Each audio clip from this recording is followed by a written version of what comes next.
The following episode contains themes of an adult nature, including discussions about alcohol use, drug use, and sexual innuendo. Listener discretion is advised.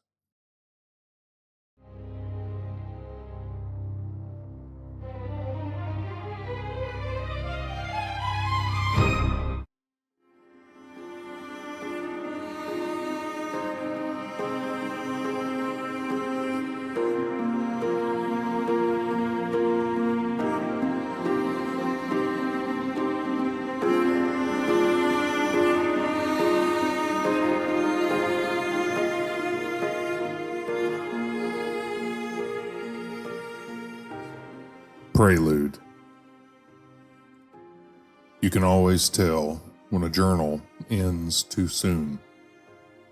The handwriting changes, the sentences get shorter, and the ink presses harder into the page. The entries feel rushed. Jack the Anvil's journal ends with a hurried decision. He and his companions were preparing to confront Killraven, to stop some sort of ascension and rescue the final Runeborn child from captivity. They knew the enemies waiting for them were powerful, and they chose to go anyway. They did not return.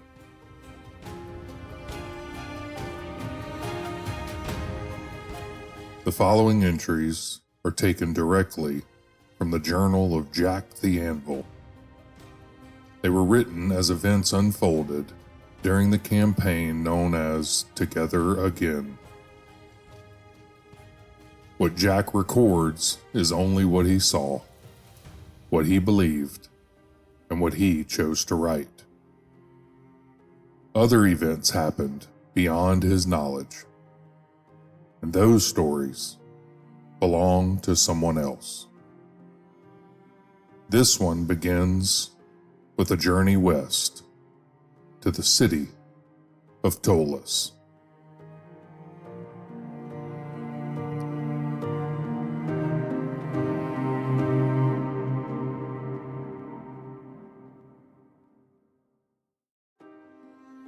I decided to put my life experiences down to give a common man's account of daily life in these historic times. I'm an orphan, and I have never known my parents. I grew up in an orphanage in the small village of Vale, about a day's walk from Ptolus in the Mourne Woods. Because of my unknown parentage, I am not considered a citizen of the Empire. I am an outsider. I was given to an orphanage in Vale run by Ma Bell, an older woman who never had children of her own. It was in her care and among other orphans like myself that I spent my first years. Ma Bell was a pious woman who brought us up with the teachings of Lothian, including the view of magic as abhorrent and corrupt. So when I discovered I had an innate magical talent, I hid it. I was scared and ashamed, wondering what I had done to deserve this curse. Should anyone discover my dark secret, I thought I'd be driven away, or worse. While in the orphanage, we were given chores at a very young age, and in addition to these chores, some of the older kids would help our neighbors. Money earned this way helped finance the orphanage, while we learned skills we could use to sustain ourselves once we grew into adulthood. This is how I came to be employed with the village blacksmith, Master Dalen. It started with simple tasks. However, I learned fast and proved to be helpful and genuinely beneficial to Master Dalen. He worked out a deal with Ma Bell where I would work for him full time, and I would even have a place to stay in his house. I would not only help him with his trade, but help him look after his young children and run domestic errands. I was soon comfortable in my new surroundings and officially became a blacksmith's apprentice. I was still a child, so the temptation to take shortcuts and finish my work early so I could go play with the other kids in town was hard to resist. So I began to use my magical talents to get things done more quickly, when I thought no one was looking, of course. This worked well for a while, and tales of how hard a worker young Jack was soon made it around town, and I became emboldened and used my gifts more often. I was very careful, though, not to let these gifts corrupt me. I did not want to become one of Ma Bell's abominations.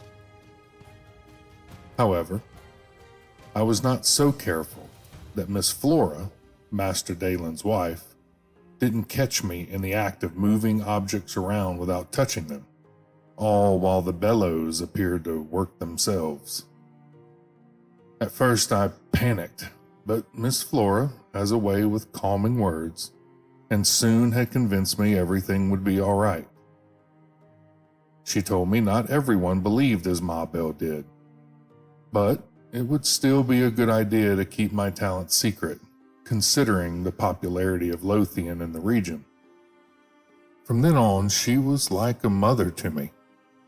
She loaned me books from her collection and refined the education Ma Bell had given me. As years passed, I grew, and I learned. Master Dalen said I took to the anvil so readily that my father must have been one. And being an orphan, I had no surname, of course, so I decided to claim one for myself. The Anvil. Master Dalen recognized I had the potential to become a great smith, but he felt I could learn much more from a more renowned master in a bigger city. In his youth, Master Dalen was apprenticed to a master dwarven smith named Rannick, but prematurely broke off his apprenticeship to run off with the woman he loved. He wrote about me to Master Rannick and convinced him to take me on, and that was how I first came to live in the city of Tarsis.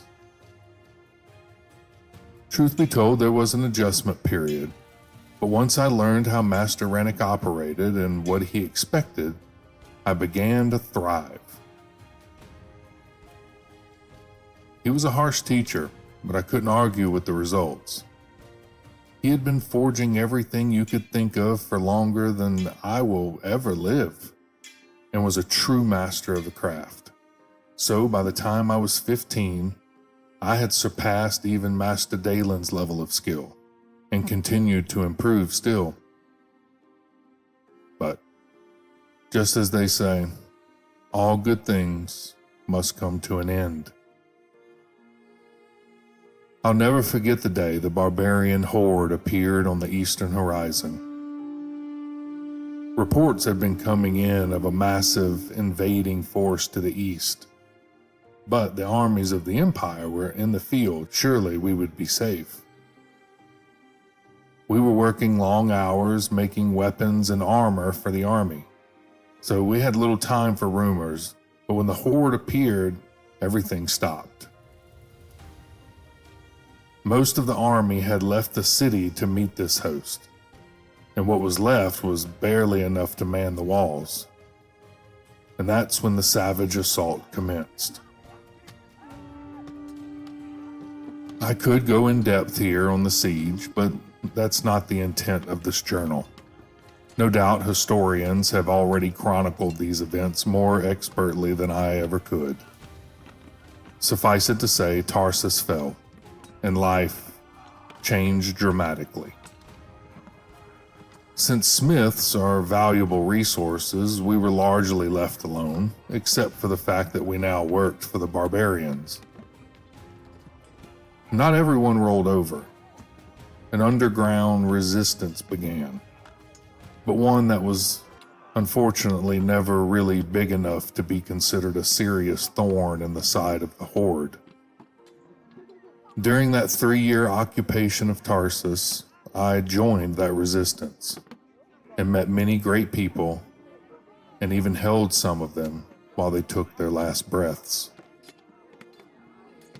It was not glorious. It was not romantic. It wasn't like it is in the books. It was gritty, heartbreaking, and miserable. We were terrified every moment of every day, but still we fought.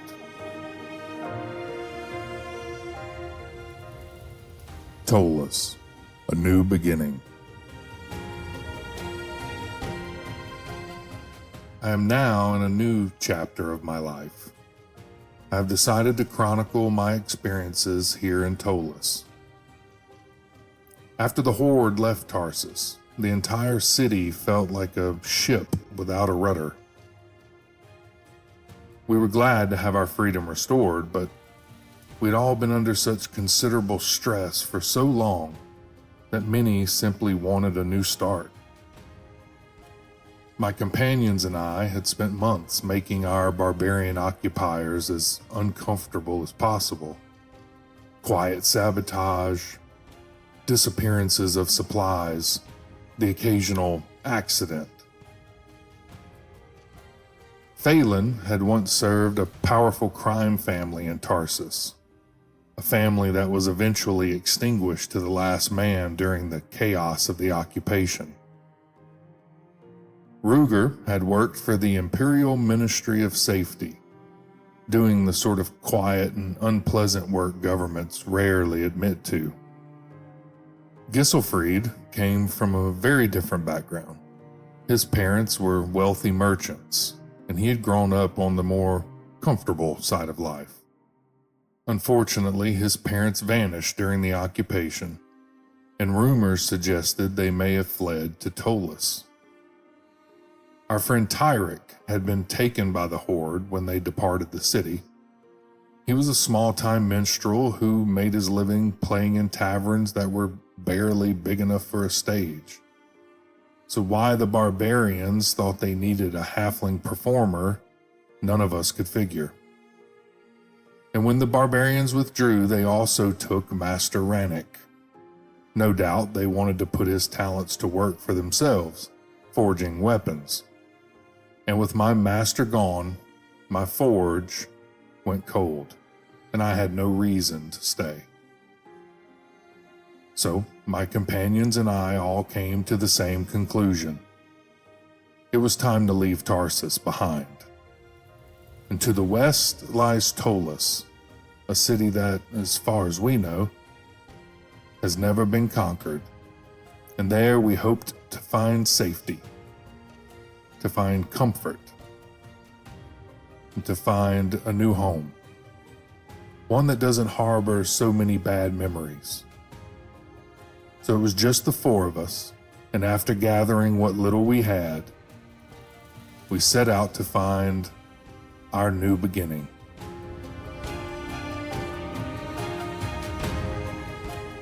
The road west.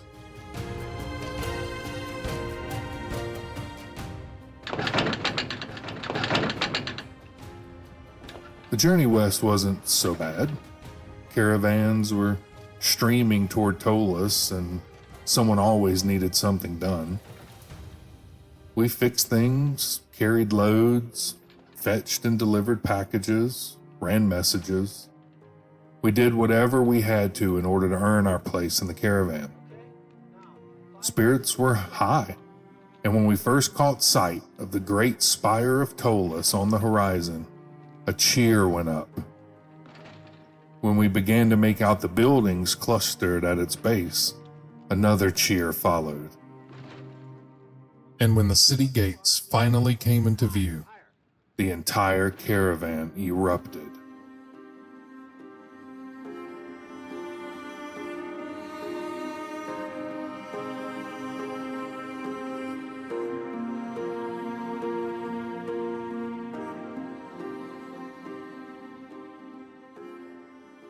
The first signs of trouble.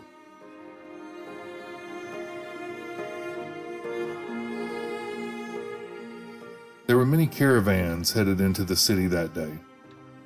Our caravan master, a man named Qualish, told us he could introduce us to the Rogue Moon Trading Company if we needed work and a place to stay, which obviously we did. He had watched us during the journey and was impressed by our initiative. But as we approached the gates, we began to see signs that not all was well inside the city walls. Every city has its share of beggars.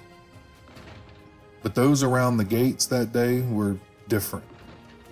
They approached the caravans with wide eyes and trembling hands. Their lips and nostrils were stained blue. Even their fingertips were blue. Some shook uncontrollably. Others lay passed out entirely. Probably sensing our confusion, Qualish told us the cause. A drug called Shivel. Highly addictive, and it ruins the people who use it. The city guards drove the addicts away from the caravan so traffic could pass through the checkpoint without too much more trouble. It was not exactly the welcome we'd expected from our new home.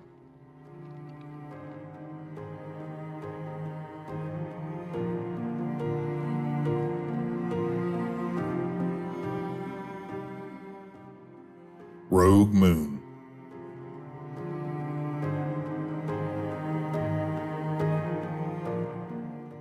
Our destination wasn't far from the gate, and soon we found ourselves inside of a compound in the South Market, controlled by the Rogue Moon Trading Company.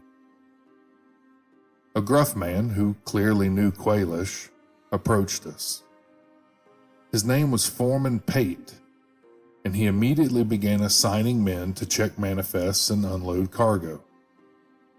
True to his word, Qualish asked about work for us, and Foreman Pate sent a runner to fetch the manager, a woman named Tamora Regan. She clearly carried herself with confidence and authority. After greeting Qualish, she turned to us and asked a simple question. What skills do you possess? Now, truth be told, all of us had developed rather particular talents during the occupation of Tarsis. Living under barbarian rule has a way of sharpening a person's skills, and the small guerrilla campaign we waged during that time forced each of us to learn things we might never have otherwise. But when it came to Rogue Moon, we decided it would be wiser not to show every card in our hands. A new city, a new prospective employer. Better to keep a few surprises to ourselves.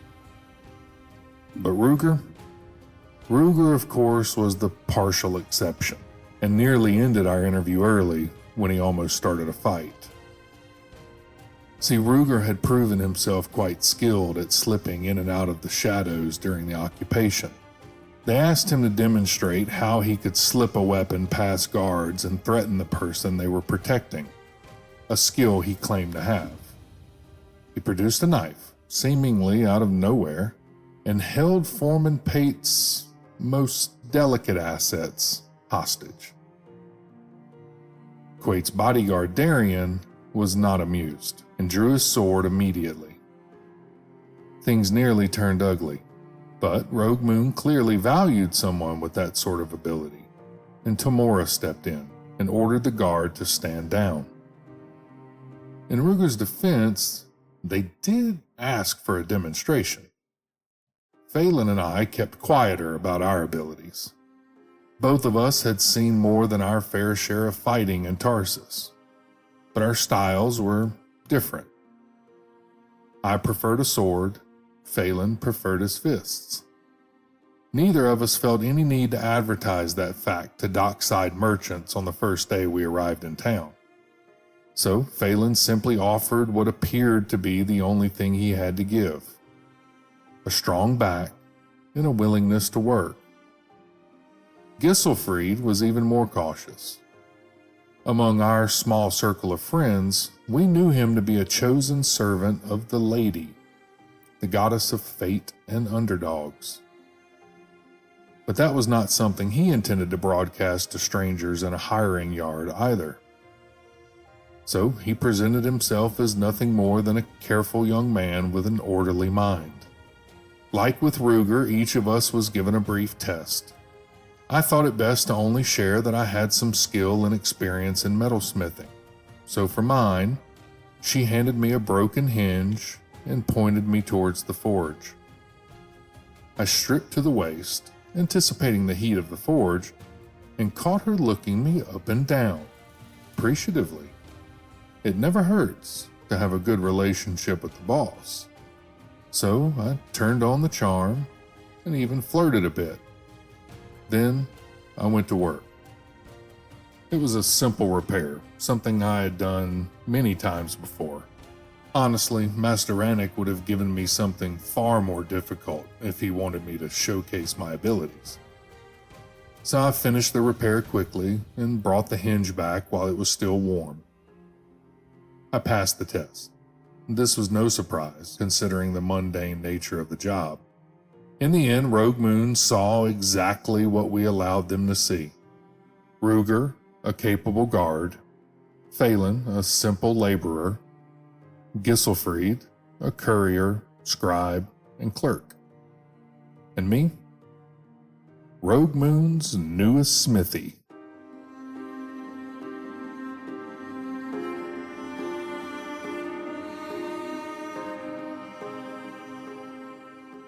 Getting settled in.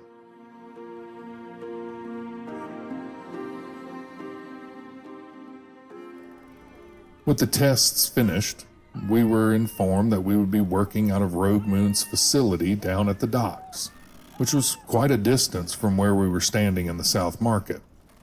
The good news was that the job came with a perk: free room and board. Turned out at a place called Olaf's Flophouse, a place where many other dock workers lived. The pay wasn't impressive, but it was a start. And the place, while not exactly luxurious, would at least keep the rain off our heads. So we unpacked our rather meager belongings and settled in for the night, preparing to begin work the following morning. The nature of the flop house, and truth be told, our rather destitute situation, meant we had to share rooms with other tenants. The rooms were tight, and the quarters were closer still. As uncomfortable as it was in those early days, this provided excellent motivation to earn enough coin to someday improve our living arrangements, when we could afford it.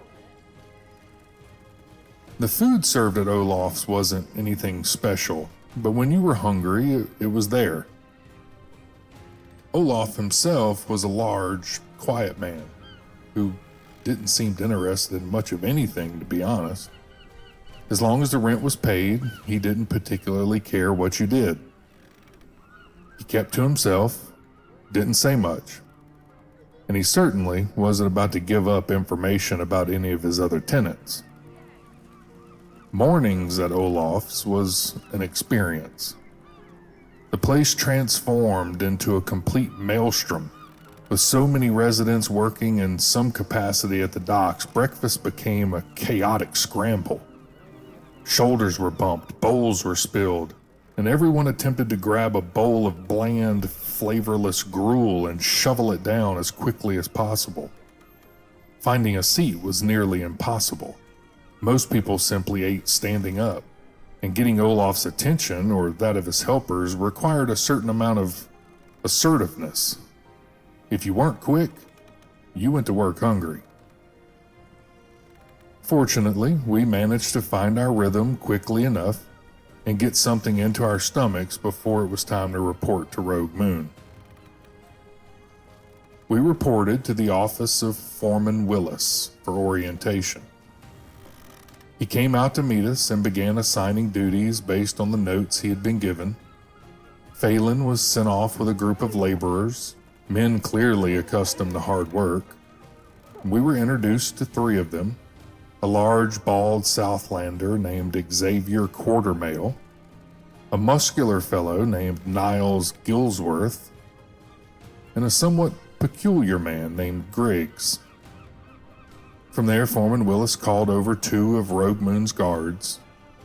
They wore padded hauberks with leather breastplates and a bit of decorative chain, which looked more for show than practical protection. The longswords they carried, however, looked like they were meant for business. Though, if I'm being honest, I could have forged better. The guards introduced themselves as Enoch Wilsham and Verna Pitchwan. They would be working with Ruger to keep Rogue Moon's assets in the docks safe and secure. After that, Willis led me to the workshop. Inside was a forge, cold, unused, and very clearly neglected.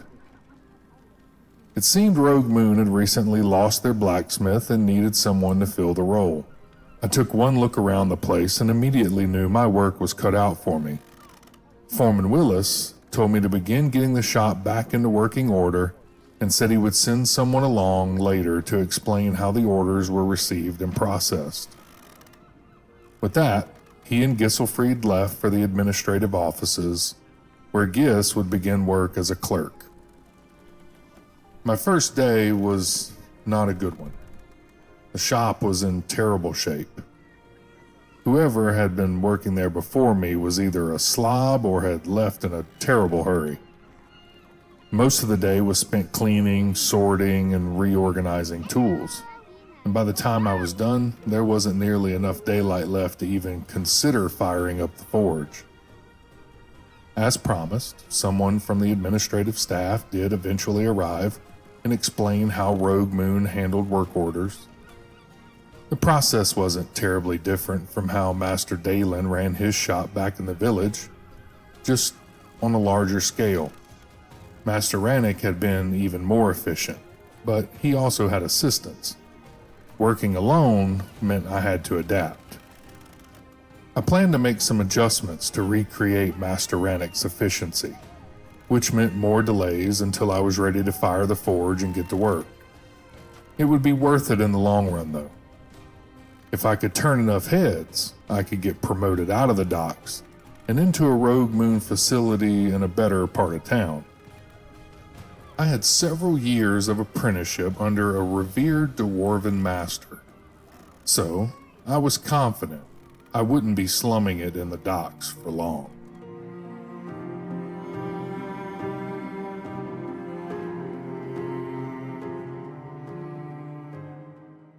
New friends at the Flophouse.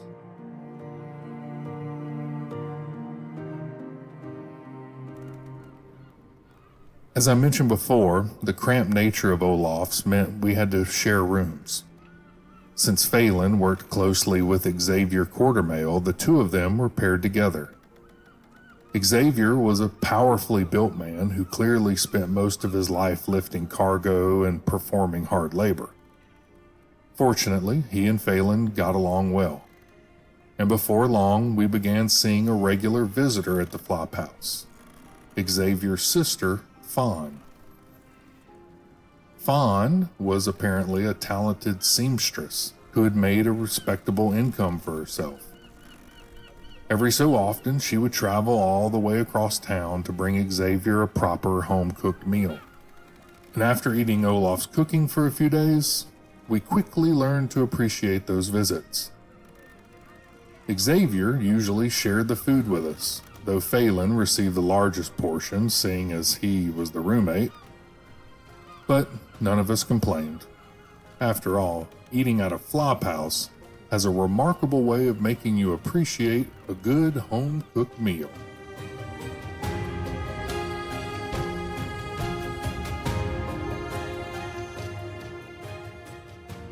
Exploring the town.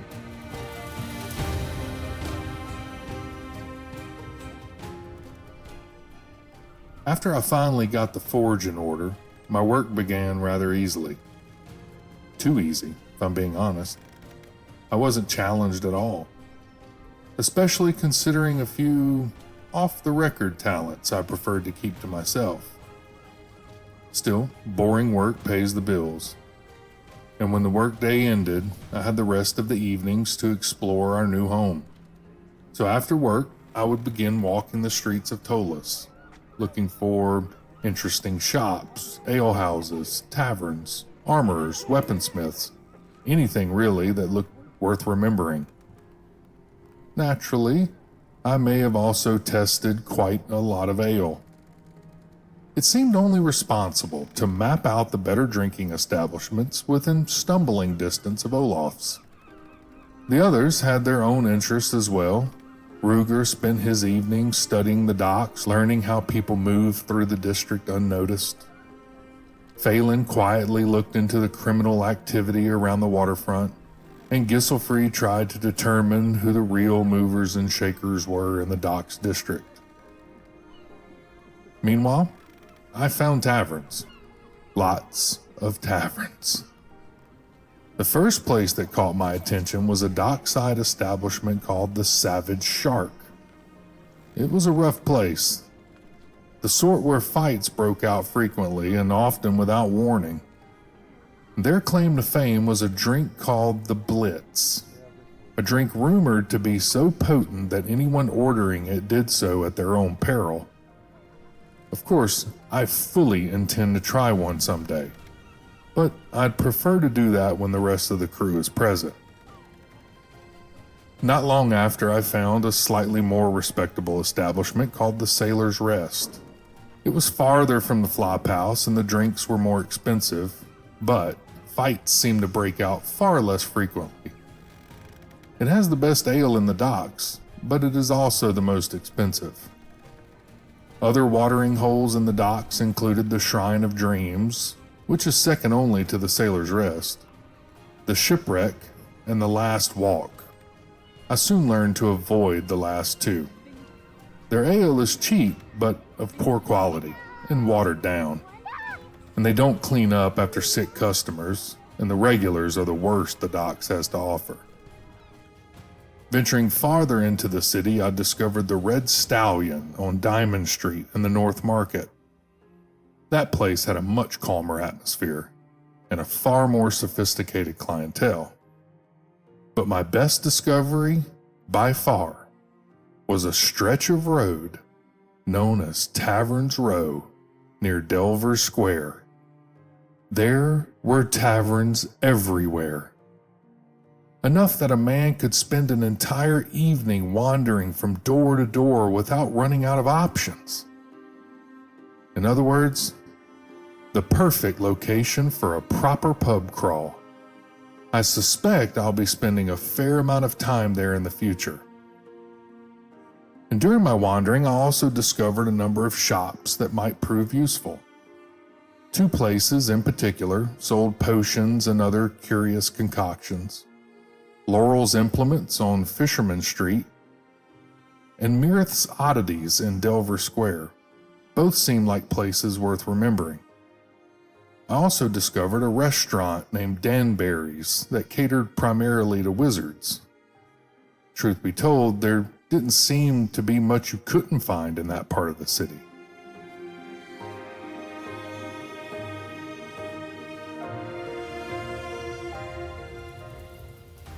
The orphanages.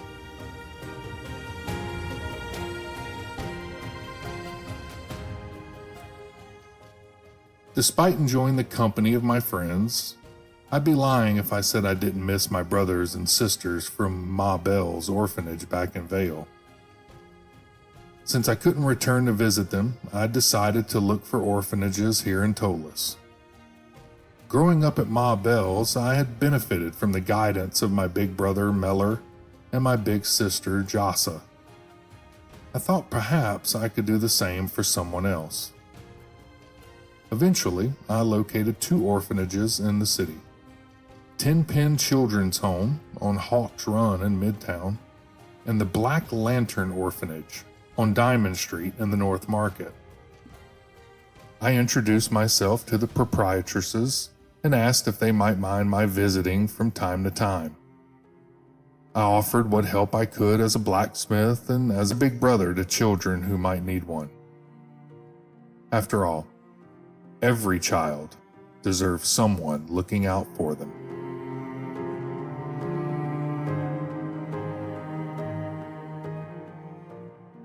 Useful contacts.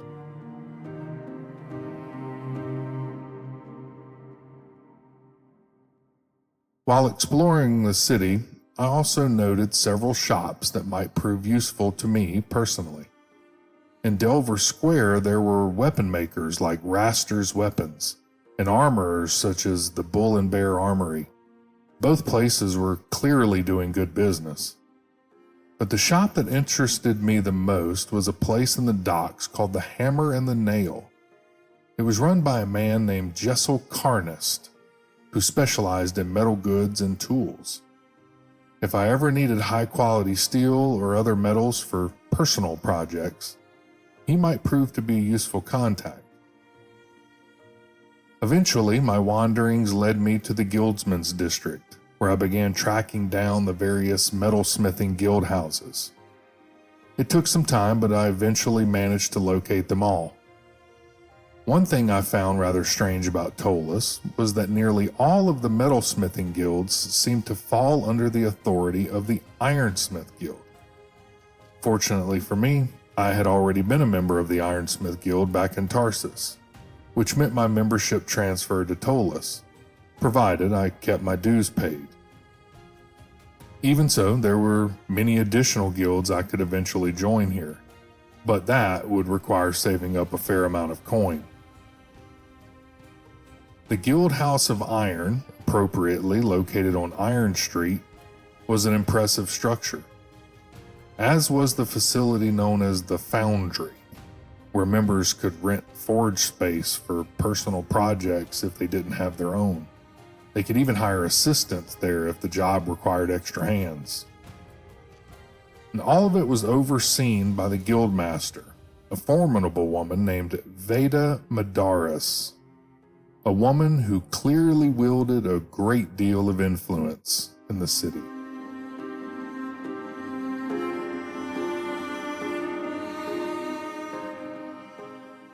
You can't keep a good halfling down.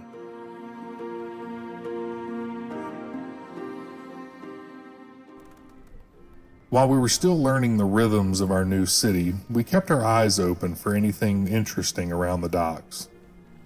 One evening, we noticed a poster tacked to a public notice board.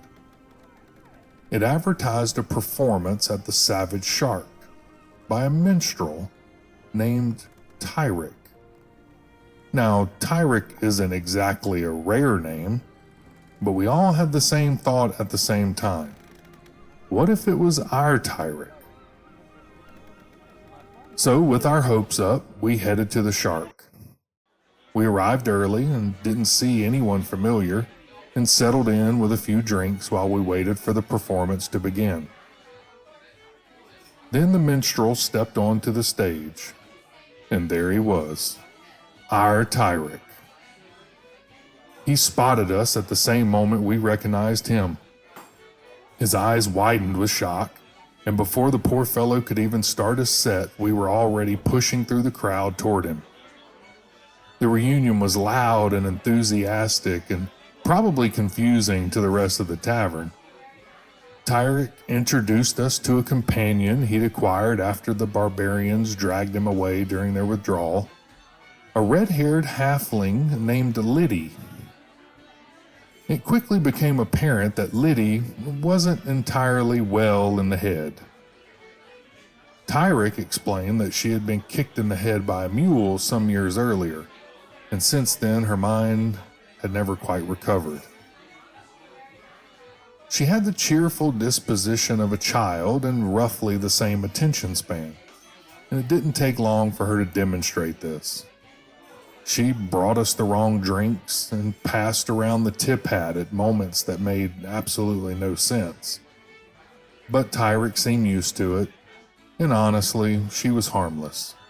Just unpredictable.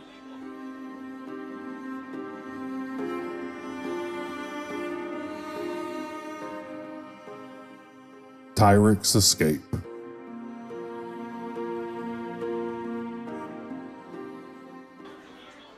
Tyrik promised he would tell us the full story of how he escaped the barbarians, but only after he finished his set. And I must say, it was a good one. He played upbeat songs, ridiculous drinking tunes, and even a few somber ballads about life under the occupation in Tarsis. The crowd loved it. When he finished, Liddy made the rounds collecting tips, sometimes from people who hadn't actually heard the performance. Eventually, Tyrik joined us at our table and told us what happened. Apparently, one of the barbarian warriors had taken a liking to him, thought he was funny. So instead of being treated as part of the captured workforce, Tyrik became something closer to personal entertainment, which meant the guards were considerably less attentive toward him. And Tyrik, being Tyrik, didn't take long to take advantage of that. Gambling on the fact that the barbarians suffered from quite the inflated ego and that no one would likely notice for some time, he slipped away under the cover of darkness during their march east.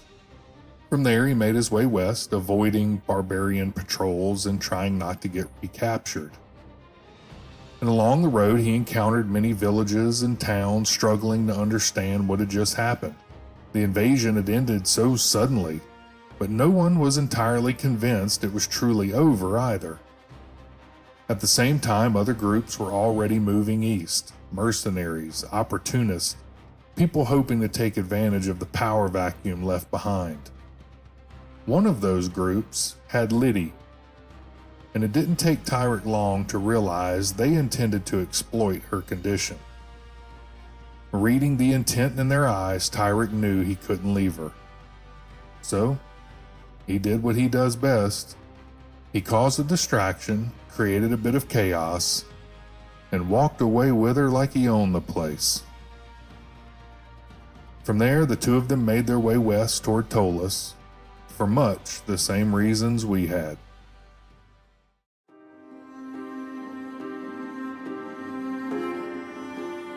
Reunion and celebration.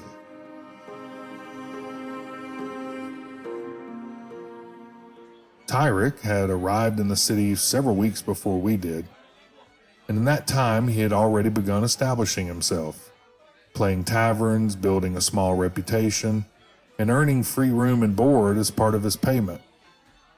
All things considered, he was doing rather well. We told him our story, leaving Tarsis, the long journey west, our new lives working in the docks. The accommodations weren't glamorous, but we were getting by. And more importantly, for the first time since the barbarians withdrew, our group was whole again. The street fighting of occupied Tarsis might have ended, but the chemistry between us hadn't changed at all. It felt good to have the old crew back together again. We spent some time catching Tyrik up on everything that had happened since we arrived in Ptolus. He listened with interest, and though he had managed to land on his feet faster than the rest of us, he seemed to understand the conclusion we had all quietly reached. Now that we were together again, working together, we could probably shorten our careers as dock workers. Ptolus was a city full of opportunity, and if anyone could carve out a place for themselves here, it was us. But before we started conquering the city, I pointed out something rather obvious. We had just been reunited, which meant only one thing. It was time to celebrate. I suggested we begin with a bit of bar hopping on Tavern Row. But first, there was a drink I absolutely had to try. We were already at the Savage Shark, so I ordered the table a round of the Blitz. It seemed to me that that was the perfect way to begin a proper pub crawl.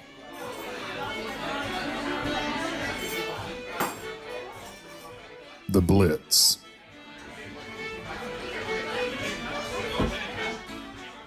Now, let me tell you something about the Blitz. The rumors were not exaggerated. That drink takes a man from perfectly sober to feeling very, very good in just a few minutes. We finished our drinks, gathered our things, and set off toward Tavern Row. Our first stop was a place called the Goat.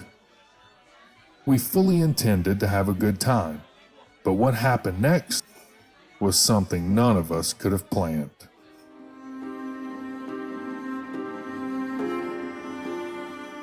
Narasha.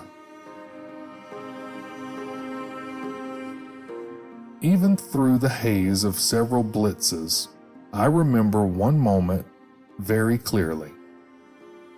The door opened, and she walked in. A scantily clad satyr, leading a small parade of revelers behind her. And the moment she crossed the threshold, the entire atmosphere of the tavern changed. People who had been quietly drinking at the bar suddenly jumped to their feet. Someone started singing, others began dancing, and any lingering sense of restraint vanished from the room. It was magical.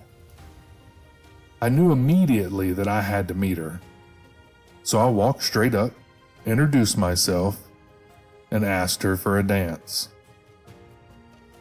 She was far more graceful than I was, though that may have had something to do with the fact that I was already fairly drunk and a little unsteady on my feet. Still, she seemed to appreciate the effort, and eventually she told me her name, Narasha.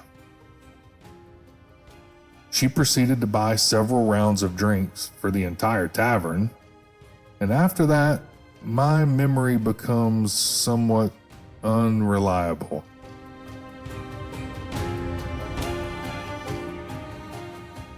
What Gisselfried remembers.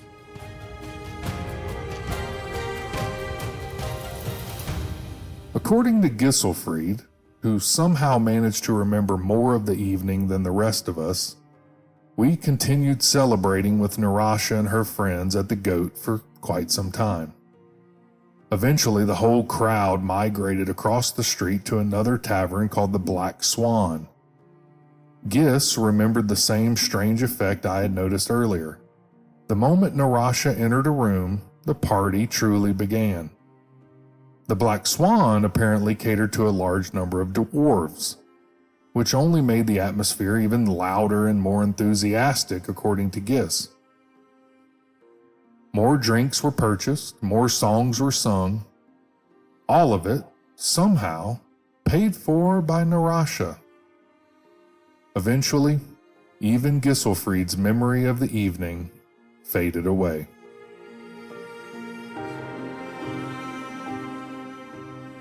The price is paid.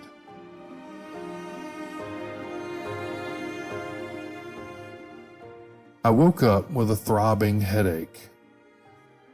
At first, it was only the pounding in my skull, but as my awareness slowly expanded beyond that misery, I became aware of two very small figures. One was cradled in each of my arms, both resting their heads comfortably on my chest. Then I realized something else. We were all completely naked. For a brief and horrifying moment, panic set in. Oh gods, this can't be happening, and why do I have two children? Fortunately, thankfully, a closer look revealed slightly pointed ears. One was a red-haired halfling, the other a platinum blonde gnome. Both very attractive young ladies, and both were very clearly adults. I let out a deep breath. I was immediately left with several new questions. Who were they? Where was I, and what in the nine hells had happened the night before? To be honest, situations like this are one of the reasons I rather enjoy getting blackout drunk. You never quite know what story you're going to wake up to. A night of thoroughly destroyed inhibitions can be a wonderful stress relief, and it usually produces excellent stories later.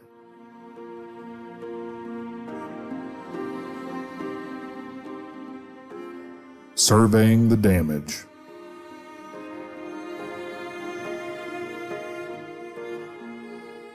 As I slowly took in more of my surroundings, I realized we were all lying on a pallet on the floor in the corner of a room. Soft light filtered through a set of curtains. I tried lifting my head carefully, partly to reduce the pain, and partly because I wasn't entirely sure I wanted my two new companions waking up just yet. Across the room, I heard the rumbling snore of a dwarf, and turning my head ever so slightly, I spotted Ruger. He was sprawled across the floor with a female orc. I had to blink a few times just to be sure I was seeing that correctly. But yes, there it was. And on a nearby bed, Phelan and a dark-skinned human redhead were just beginning to stir. Tyrick was curled up in another corner beside an attractive blonde elven woman. And that left Gisselfried, who had apparently fallen asleep sitting upright against a wall. A female dragonborn stretched comfortably out on the floor beside him. Once I realized we were all still together, one major concern was immediately resolved. We had survived the night.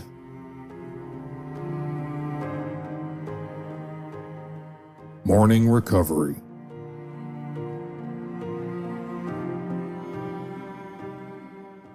Before long, the entire room began to stir. The halfling and the gnome lifted their heads and quietly asked how I was feeling. I informed them my head was killing me, which apparently did not surprise them at all. They offered to fetch us water, and before long the women were up, dressed, and moving about while the rest of us slowly attempted to reclaim whatever dignity we may have had left. Ruger and Phelan in particular did not look especially pleased with this situation.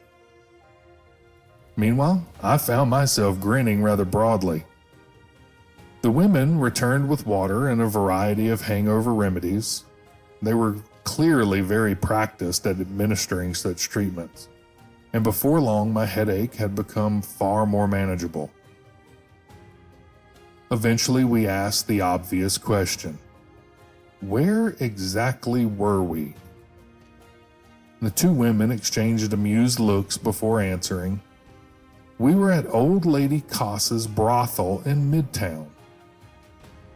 I'm fairly certain at least one of us went pale, possibly more than one. But they quickly reassured us not to worry. Narasha had already paid the tab.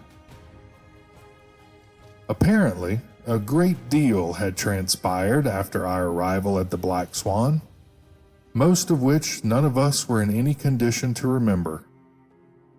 I was already quite taken with Narasha before hearing this, but learning she had covered the entire bill, well, that elevated her considerably in my estimation. In fact, I began to suspect she might be nothing less than my personal goddess of revelry.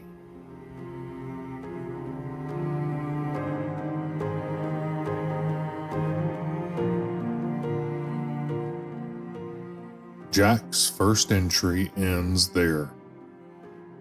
At this point, Ptolus was just a city to them. A place to find work, a place to start over. They didn't know yet about the factions watching from the shadows. They didn't know yet about the Runeborn. and they certainly didn't know how deeply the city would change them. Next time, the journal continues as the group makes its first waves inside the city of Ptolus.